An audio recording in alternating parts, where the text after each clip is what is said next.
booties for black girl nerds.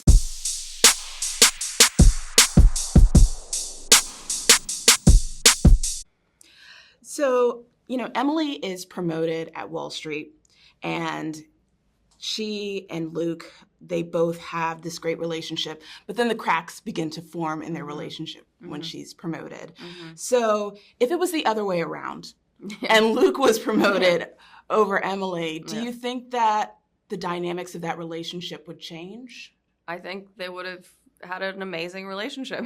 I think that, they would have gone on to, you see like the moment when she thinks in the film that it's going to be him, and you see her excitement for him, and you see like the next scene is them celebrating him, on some level. So I think what I really wanted to show with that is that, even today, a man's success is always a win for the relationship, but when it's the other way around, why is it a threat? Ryan Johnson is a producer on this film, which is definitely a good look for you for your first feature. Can you kind of share the relationship that you had with him working on this film? Both him and Rom Bergman, they were real champions, of the film, and basically the program that they set up is supporting first-time feature filmmakers and through this label. And I feel like rarely do first-time feature directors get to make their films the right way with the right people, and I just feel really grateful that I had the best of the best on my team, just in my corner, doing everything they could to get this movie made. Absolutely.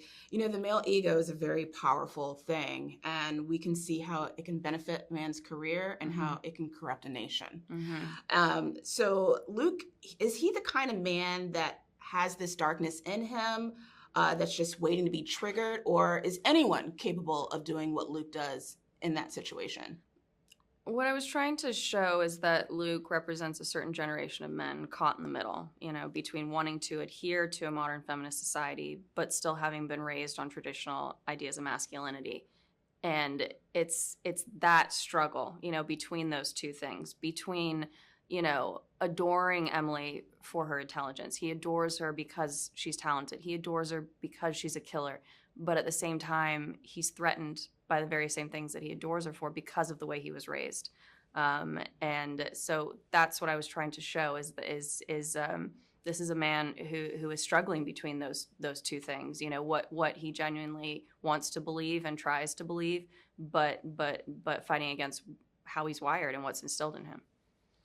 There's a difference at times how women celebrate their wins versus how men celebrate them. I've also fallen into the trap of not celebrating my own successes. Why do you think this is different between men and women when it comes to celebrating? I think because there's still this feeling I think there's this feeling that women feel, that it's something that's not talked about because we can't even acknowledge like that this is what's going on underneath. But it's this feeling that like women being big on some level makes a man feel small, that somehow, a woman's accomplishment feels like a poor reflection of a man's self-worth. Like somehow these two things are so closely linked, even today. And I would say it's almost, on some levels worse today because everyone's kind of afraid to admit that they're maybe not as, progressive, or, you know what I mean, that some of their feelings. So it's like, I think that this is something that so many different people experience, men and women out there. And because it's something that we can't even acknowledge to ourselves and to each other. And so it's just something that gets kind of pushed down. And because it gets pushed down, it starts to kind of come up in ugly ways, through passive aggressive comments and can escalate to something more explicit. There was something that you said in the Q&A last night that really resonated with me, where you said masculinity is not an identity, it's an energy. Yeah. Can you kind of share and express more what you mean by that? Yeah, I think that, this is a societal, systemic problem. We raise boys to believe that masculinity means one thing, that men are supposed to fit into this box, that success is a zero-sum game.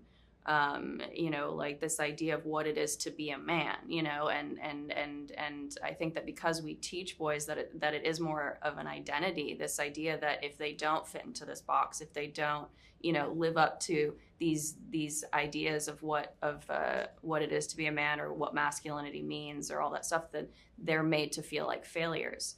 And in many ways, I think we're setting men up to fail, because of that. And I think that is really where the problem lies.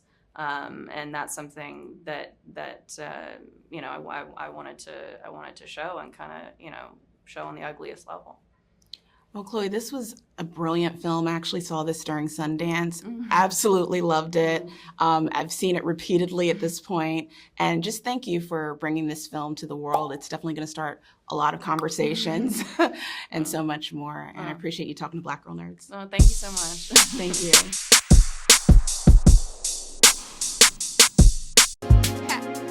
Better shake your booties for Black Girl Nerds.